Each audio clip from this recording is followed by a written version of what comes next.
If you are also a Defender nut like I am, then 2016 would have been a rather sad year for you. Land Rover pulled the plug on the iconic Defender. The company felt that it was time to reimagine and leap off the long standing Defender lineage into something more contemporary and more in line with market demands. Now we're sure it must have made marketing and financial sense to revamp the product. But the problem with icons like the Defender is that it's more than just a product. It is an idea. And you can kill the product, but you can never kill the idea.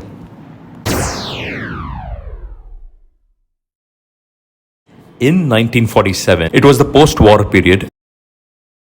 The American Willys Jeep had proved itself as a battle hero on the field. It was simple, raw, pure, and was really built for the military with a brief that couldn't have been simpler.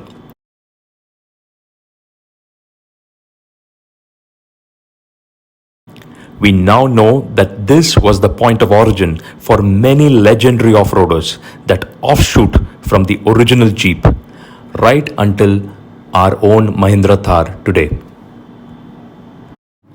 Post-war England had a lot of these Jeeps still floating around. Meet Maurice Wilkes, an engineer with the British Rover Company.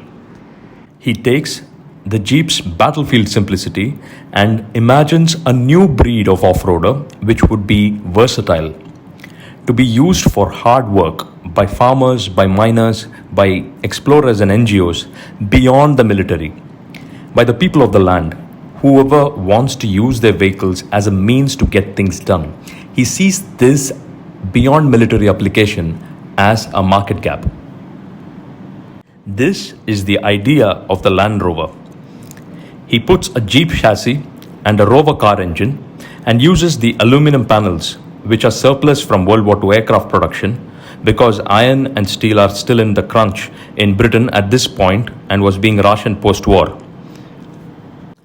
And thus was born the first Land Rover. Now, before we proceed further, we must understand fundamental difference between the ideologies of the Jeep and the Land Rover. Why was there a requirement for a Land Rover when the Jeep was already well established? The Land Rover was plugging that market gap beyond the military and saw instant success soon after its launch. Both are off-roaders, but both are philosophically different. The Jeep is a raw, battle-hardened, field-tested off-roader, while the Rover was a versatile workhorse wagon. Understanding this fundamental historic difference will help us answer many questions which are relevant even today about their direct descendants, including the Mahindra Thar.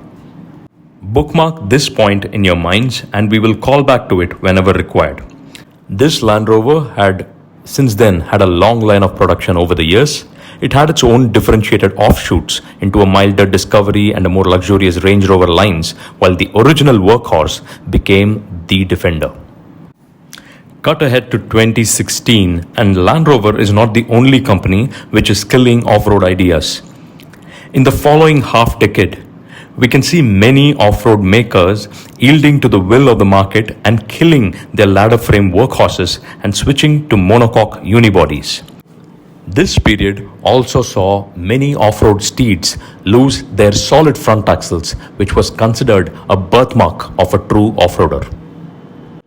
Car makers were instead switching their front solid axles to the more comfortable and on-road based independent front suspension. Even the luxurious flagship Gelander wagon, the Mercedes G-Wagon, swapped its front solid axles for independent front suspension during this period. Back here at home in India, things were no different. During this period, we lost some true blue ladder frame 4x4s to the money-wielding majority market forces of monocoques. And we lost the Tata Safari, not surprisingly owned by the same parent company as Land Rover. A monocoque Gravitas gets rebadged as the new Safari, and I go into mourning and pour my heart out in an article which I've linked in the description if you're interested in reading about that. Only respite in this dark period was Force Motors, which launched a truly extreme version of the Gurkha with solid axles, both front and rear, body lift, and 140 bhp tune of that engine. But thanks to the market, it was also discontinued later, and the Force updated the milder Explorer version into what is now the BS6 Gurkha.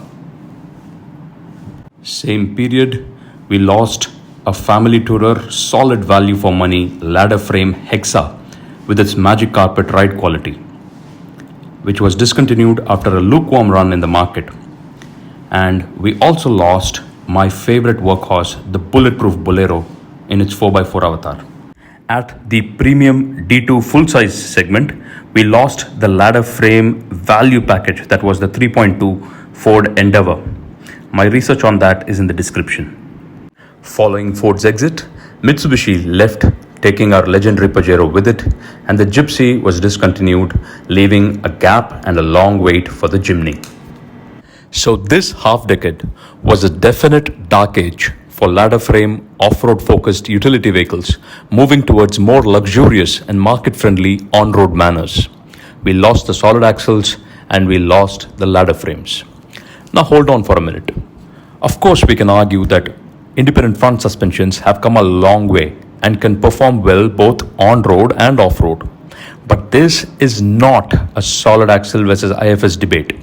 Neither is it a ladder frame versus monocoque debate. If we start talking about which is better, then we are missing the entire point of this presentation.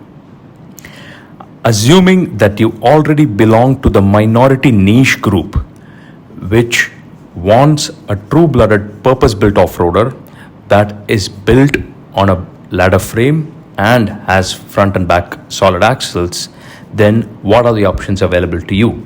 That is the point of this presentation. So if you are in that niche group, then the Defender was a flag bearer of that idea, and its death will definitely anger you because you feel let down by the manufacturers who have gone behind the bean counters, and your niche group is not catered for at all.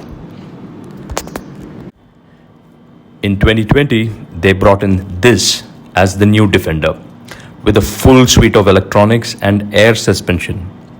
It is a great SUV, brilliant off-road, but it is not a Defender. It is the exact antithesis of a Defender. Call back to our bookmark and you will know why this complex bucket of electronics is not the idea of the original Defender. You know what it is? It is an excellent Land Rover Discovery. It is not a Defender. A similar story is that of another legend born out of requirements of the Korean War in 1950s, the Toyota BJ, what we now know as the legendary Land Cruiser. After being the default weapon of choice as a hard-working, reliable vehicle of the land for years around the world, today it has repositioned itself as a reliable luxury SUV, far removed from the frugal old workhorse it once was. Back to the Defender's death, while you and I and average Rajesh in the niche can sit and brood, Sir Jim Ratcliffe, owner of the Ineos petrochemical giant and one of the richest people in UK, decided to take matters into his own hands. So Sir Jim Ratcliffe is sitting in a pub in London and swigging down pints and gets an idea that if Land Rover kills the Defender and the niche minority is going to be let down, then he will take it upon himself to manufacture his own stripped back, utilitarian, hard-working 4x4 engineered for modern day compliance and reliability from the scratch. So he creates a new car company, Ineos Automotive, pumps in a whole lot of cash, gets the best in the business together and starts to build the spiritual successor to the Defender, and decides to name it after the pub where this idea was born, fittingly called the Grenadier. Step back a minute, and can you fathom how exciting this is for off-road enthusiasts? To live in a time when a purpose-built off-roader is being built up from the scratch right in front of us. And mind you, beyond the emotional decision, Sir Jim is a shrewd businessman as well, and him plonking more than $1 billion into this project proves that there is indeed a market gap and a market for such a utility vehicle, regardless of what the manufacturers or the majority would have him believe. and that supports the fundamental premise of my video as well. And since it's a private funded project, he has the flexibility to put together the best parts and the best minds, specialist companies from around the world to build this Defender 2.0. And they did start with a blank slate. And it was the engineering and the research and development which went towards this, which you will know if you follow its story, which resulted in a ladder frame sprung on coils with solid axles on front and rear, which again supports that there is a market still for this combination, regardless of departure towards modern IFS system. And points towards the fact that if you don't have the burden of sales numbers or shareholder pressure behind you, like large auto firms do, then a true-blooded off-roader would and still end up having solid axles on a ladder frame. And when the exterior was revealed, there was no surprises. It had this uncanny resemblance to the Defender. And though Ineos claimed that it was engineering-led design, we are not complaining. They even won a few court cases against Jaguar Land Rover that it was an inspiration and not an exact copy. The Ineos Grenadier has taken the best from all great offloaders from around the world and gives an insanely good option to those few people who fit in that tiny market gap. It has its shortcomings, sure, but it has made an honest attempt to be the true spiritual successor to the Defender. And since there is no past baggage like bigger car companies, Ineos tested the Grenadier in full open view, without camouflage, crowdsourcing opinions to iterate and make the product better.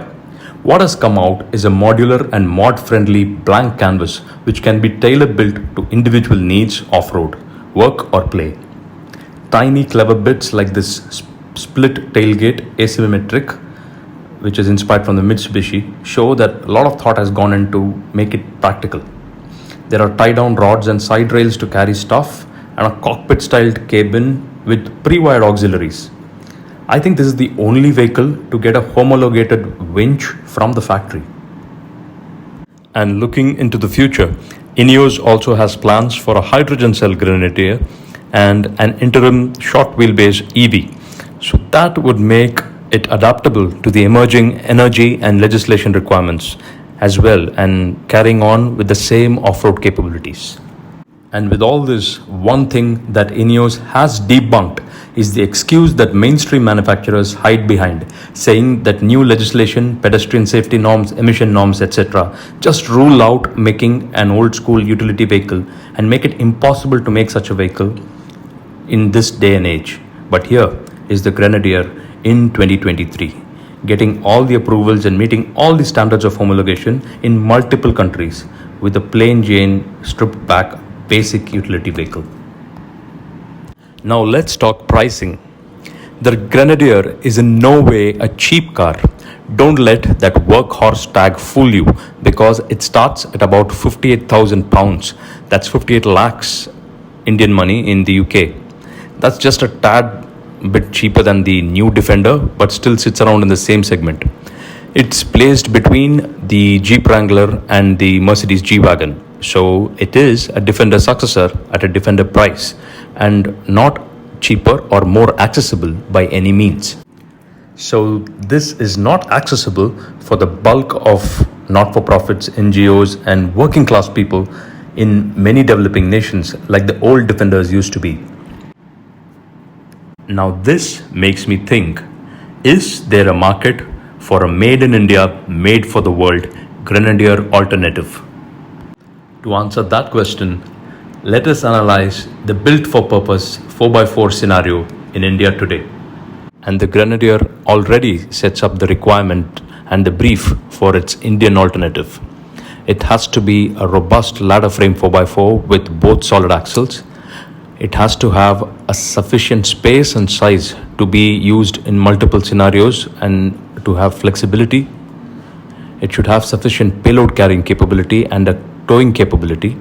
It should be durable off-road and be easy to maintain. The workhorse tag in India is synonymous with one vehicle more than anything else: the undisputed leader of the utility vehicle market, the Mahindra Bolero. Born of the Grand Armada, the Bolero has held its ground successfully over the years.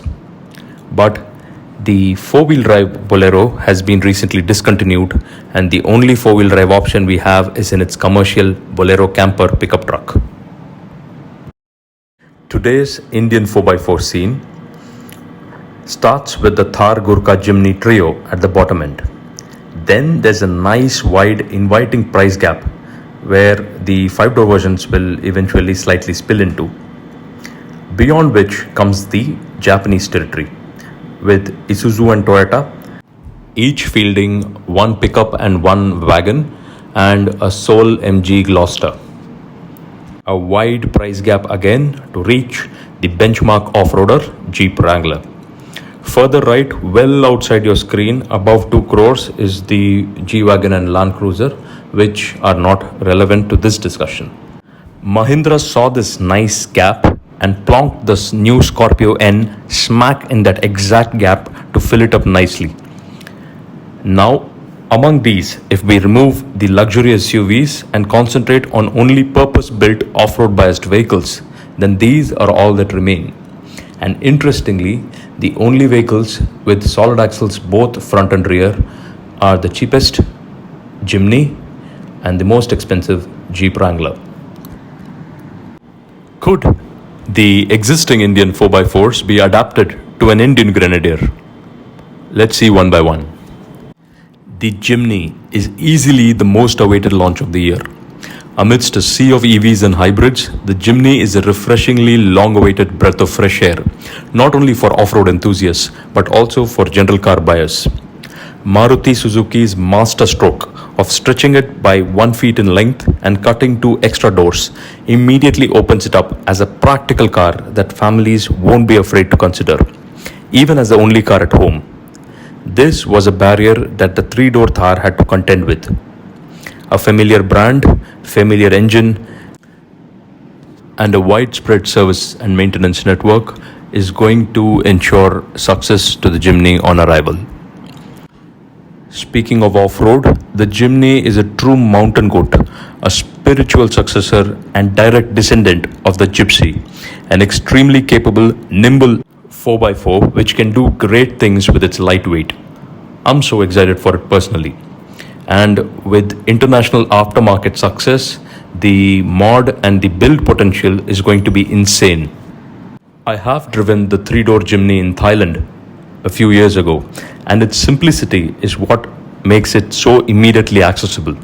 The internet is brimming with videos that stand testimony to the extreme off-road credentials of the Jimny as a giant slayer, where we see it effortlessly keeping up with 4x4s costing 10 times as much.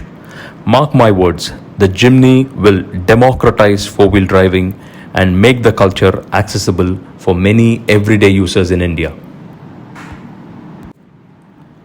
But coming to the topic of an Indian Grenadier, while the Jimny's size and weight is its biggest advantage off-road, it won't fit the bill for the Indian Grenadier we are looking at, which requires size, space, towing and payload capacity, which would make it versatile and easily adaptable to a wide spectrum of applications.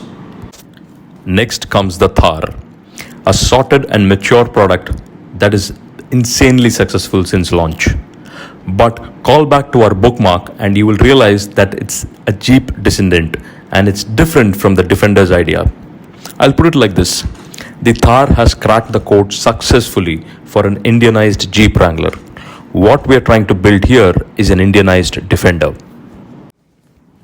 Which brings us to the Force Gurkha. Among the existing platforms, I impartially believe that the Gurkha Extreme was the closest we ever got to the idea of an Indian Defender in the context of the present discussion. The Extreme had all the makings of a stripped back, no-nonsense 4x4, with both solid axles, lockable diffs on a robust ladder frame chassis. It's a pity that they had to discontinue the Extreme 2.2 and only converted the Explorer 2.6 into the BS6 version we have today. The only attribute that the Extreme lacked against an Indian Grenadier is size. You already know that the 110 in Defender 110 indicates its wheelbase in inches, and the short wheelbase Defender 90 had a 90-inch wheelbase. The Grenadier is similar size as the Defender at 4.9 meter long and 110-inch wheelbase. The Gurkha is already a tall, heavy 4x4 that can do towing duties comfortably. But the three-door Gurkha short wheelbase platforms have a 94-inch wheelbase only. Therefore, what we are then looking at is a long wheelbase extreme 5-door version which has the 108-inch wheelbase. That would be a comfortable size and capacity with an option to carve out a pickup version later, something like this Indonesian Force Kshatriya. Of course, with solid front axles, we would go back to recirculating ball type steering, but the Grenadier has done the same as well. So finally, would the Indian Grenadier, if there was one ever, be the Force Gurkha Extreme 5-door? We have already seen the inviting price gap where this would sit comfortably above the BS6 5-door Gurkha Explorer, which is coming this year. Of course, there is no doubt that it would take tremendous leadership resolve and upping the quality control game way above current standards. I can think of one person who has the track record and the gumption to pull off such a stunt, but he's in a different company. Or would an Indian Jim Ratcliffe, a complete auto industry outsider, jump into the game with a built from scratch Indian Defender? Slim probabilities, but fat excitement. Let me know what you think of this idea of the Indian Grenadier, or leave a comment if you want to know more about the Ineos Grenadier. And I'm no Jim Ratcliffe, but if you have been following this channel closely, my Django is a long-term project build, slowly in that direction.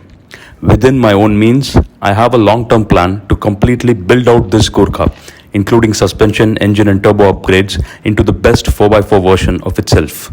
My humble version of a short wheelbase Defender 90 Successor. Subscribe to this channel and follow my journey. Thanks for your time. Bye bye.